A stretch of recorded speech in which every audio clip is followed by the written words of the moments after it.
Umar ரலியல்லாஹு அன்ஹு அவங்க சொல்லுவாங்க, ஹாசிபு அன்ஃபுஸகும் قبل أن تحاسبوا وزنوا أنفسكم قبل أن توزنوا. நீங்க உங்களை விசாரிக்கிறதுக்கு முன்னால, நீங்க விசாரிக்கப்படுறதுக்கு முன்னால உங்களை நீங்க விசாரிச்சு கொள்ளுங்க. உங்களோட செயல்கள் நிறுத்தப்படுறதுக்கு முன்னால நீங்களே உங்களோட செயல்களை நிறுத்தி பாருங்க.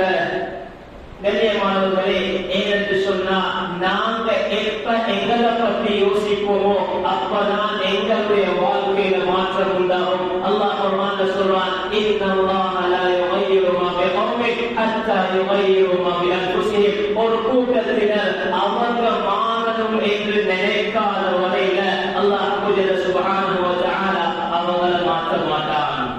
கண்ணியமானவர்களே, நாங்க எப்ப திருந்தோம், நாங்க எப்ப மாறணும் என்று ஒரு படி எடுத்து வைப்போமோ அல்லாஹ் சுப்ஹானஹு வ தஆலா அதுக்குரிய வழிகளை அல்லாஹ் எங்களுக்கு தொடர்ந்து தருவான்.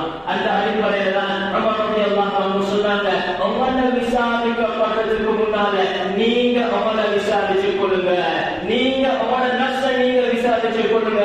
கண்ணியமானவர்களே, எங்கட உள்ளத்தை நாங்க விசாரிக்கணும், நாங்க செக் பண்ணணும். ஏந்த உள்ளம் தூய்மையாக இருக்குதா, ஏந்த உள்ளம் எப்படி இருக்குது, என்னோட ஏந்த நஃப்ஸோட நாங்க முஹாசபா செஞ்சு பார்க்கணும், நாங்க விசாரிச்சு கொள்ளணும். கண்ணியமானவர்களே, அல்லாஹ் குர்ஆன்ல சொல்றான், அது அஃலஹ மன் ஸக்காஹா வ கத் காப மன் தஸ்ஸாஹா.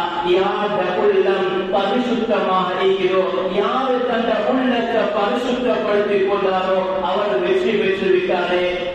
அதே போல யாருடைய உள்ளம் வகத் காப மன் தஸ்ஸாஹா, தூய்மை இல்லாமல் இருக்கிறோ அவர் தோல்வி அடைஞ்சிட்டாரே. கண்ணியமானவர்களே, ஏந்த உள்ளம் சுத்தமாக இருக்கிறா அல்லது ஏந்த உள்ளம் எந்த நிலைமையில் இருக்கிறது என்பதை நாம ஒவ்வொருத்தரும் கேட்டு பார்க்கணும். நான் ஈமான்ல பலவீனமாக இருக்கிறேனா அல்லது பலமாக இருக்கிறேனா, அல்லாஹ் எனக்கு தந்திருக்கக்கூடிய சொத்து செல்வங்களை வச்சு நான் அதை பொருந்திக் கொண்டு அல்லாஹ்வுக்கு நன்றி செலுத்துறேனா அல்லது அல்லாஹ்வுக்கு மாற்றமான முறையில் நடக்கிறேனா, அல்லாஹ்வுடைய கட்டளைகளை நாம் மதித்து நடக்கிறேனா, அல்லாஹ் சுப்ஹானஹு வ தஆலா எதையெல்லாம் செய்ய வேண்டும் என்று சொல்லியிருக்கிறானோ அவற்றை விட்டு நான் தவிர்த்து இருக்கிறேனா. கண்ணியமானவர்களே, எங்களை பற்றி நாங்கள் சிந்திச்சு பார்க்கணும். ஒவ்வொருத்தரும் தந்த மனசுல கையை வச்சு, தந்த மனசுல தன்னுடைய கையை வச்சு கொஞ்சம் சிந்திச்சு பாருங்க.